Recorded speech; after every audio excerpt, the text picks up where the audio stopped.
নমস্কার, আমি অ্যাডভোকেট আকবর চৌধুরী। এসআই নিয়ে কিছু তথ্য আজ আমি আপনাদের সামনে তুলে ধরছি। আজ একটা কথা শুনলাম যেখানে বলছে যে যাদের ভোটার লিস্ট থেকে নাম বাদ করা হয়েছে বা ডিলিট করে দেওয়া হয়েছে তাদেরকে নাকি ফর্ম 6 ফিল আপ করে জমা দিতে বলছে। তো ফর্ম 6টা অ্যাকচুয়ালি কাদের জন্য সেটা প্রথমে জেনে নিন। ফর্ম 6 অ্যাকচুয়ালি যারা ফ্রেশ ক্যান্ডিডেট, নিউ অ্যাপ্লিকেশন, তাদের জন্য হচ্ছে ফর্ম 6। তো গুজবে কান দেবেন না। এরকম শুনলাম নাকি একটা নোটিফিকেশন বেরিয়েছে যে আজকে রাতের মধ্যেই তাদেরকে দিতে হবে।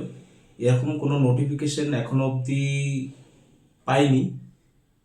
তো অনেকে হয়তো গুজব শুনে হয়তো ফর্ম 6 ফিল আপ করে ফেলবেন। তো ফর্ম 6 কেউ ফিল আপ করবে না। যারা একদম ফ্রেশ ক্যান্ডিডেট বা নিউ অ্যাপ্লিকেশন করছেন তাদের জন্য ফর্ম 6, তারা ফর্ম 6-এ যান। আর যাদের অন্যায়ভাবে নাম ডিলিট করা হয়েছে নাম থাকার সত্ত্বেও, তারা কি করবেন তারা একবার কিছু জেনে নিন। যেখানে দেখবেন আপনাকে কোর্ট যেটা বলেছে আপনি সেটা করবেন,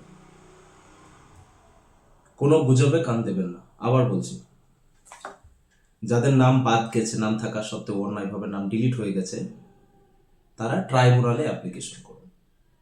ট্রাইব্যুনালে কিভাবে অ্যাপ্লিকেশন করবেন? ট্রাইব্যুনালে অ্যাপ্লিকেশন করবেন দুরকম ভাবে। একটা হচ্ছে অনলাইন পদ্ধতি, আর একটা হচ্ছে আপনি আপনার ডিএম অফিসে গিয়ে সেখানে অ্যাপ্লিকেশন করতে পারেন। তো অনলাইনে যেহেতু সমস্ত ডকুমেন্টস আপলোড নিচ্ছে না বা সাবমিট করতে পারছেন না, সেহেতু অনলাইনে অবশ্যই একটা করে রাখুন। অনলাইনে করবেন না এটা নয়, অনলাইনে অবশ্যই একটা করুন।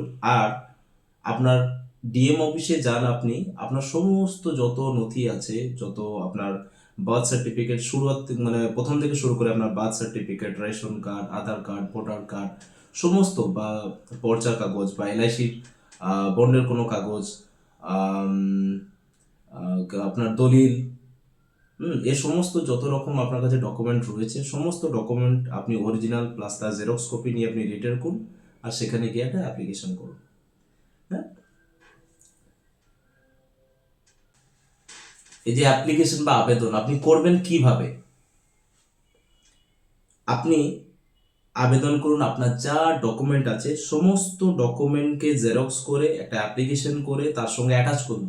অ্যাটাচ করে আপনি সেটা জমা দিন এবং জমা দেবেন। সেখানে রিসিপ্ট অবশ্যই নেবেন, কারণ পরবর্তীতে যদি আপনার নামটা পুনরায় বাদ যায়, সেই রিসিপ্ট নিয়ে আপনি আবার কোর্টের কাছে দ্বারস্থ হতে পারবেন আপনার নামকে ফেরানোর জন্য। আর আরেকটা জিনিস আপনাদেরকে বলি যে দেখছি বহু মানুষ প্যানিক সিচুয়েশনের মধ্যে পড়ে কোর্টে যাচ্ছে, এভিডেভিট করছে। এভিডেভিট কি কোনো অথরিটি বলেছে আপনাকে করার জন্য? কোনো অথরিটি বলেনি। তাহলে আপনি এভিডেভিট কেন করবেন? এভিডেভিট করবেন না, কোনো গুজবে কান দেবেন না, বেশি প্যানিক হবেন না এসব জিনিস নিয়ে।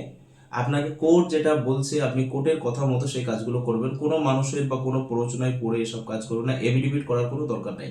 যদি আপনাকে বলে ট্রাইব্যুনাল বা কোর্ট যদি বলে এভিডেভিট করতে, আপনার 5টা জায়গায় 5 রকম নাম হয়ে রয়েছে, সেই জায়গায় আপনাকে যদি বলে সেম আইডেন্টিক্যাল পার্সনের জন্য একটা এভিডেভিট দিতে, তবে আপনি সেখানে এভিডেভিট সাবমিট করুন। এখন অবধি সেরকম কোনো এভিডেভিটের জন্য কোনো কথা বলা হয়নি।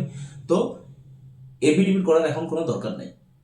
আপনি জাস্ট অনলাইন অ্যাপ্লিকেশন করুন, সাথে ডিএম অফিসে গিয়ে আপনি ফিজিক্যালি গিয়ে নিয়ে সেখানে একটা আপনার ডকুমেন্ট সহ একটা আবেদন করুন এবং তার রিসিপ্ট কপি আপনি অবশ্যই নেবেন। পরবর্তীতে যদি আপনার নাম না আসে, সেক্ষেত্রে আপনি সেটা নিয়ে কোর্টে যেতে পারেন।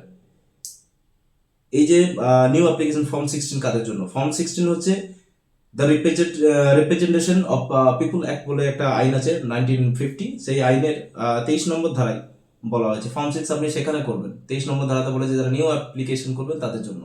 আর 22 নম্বর ধারায় এটা বলেছে যাদের নাম ভুল আছে কারেকশন, আপনি সেখানে কারেকশন করুন। কোনো গুজবে কান দেবেন না আর প্যানিক হবেন না। আর ভিডিওটি পারলে বেশি বেশি করে সবার কাছে ছড়িয়ে দিন, পৌঁছে দিন, তাকে সবাই যেন সচেতন থাকে এই বিষয়টা নিয়ে। আর এটা জেনে আপনাকে কোর্ট যেরকম বলবে আপনি কোর্টের মতো করে কাজ করুন। কোনো মানুষ বা কোনো তৃতীয় ব্যক্তির প্ররোচনায় পা দিয়ে না দিয়ে নিজে প্যানিক হবেন না। ধন্যবাদ।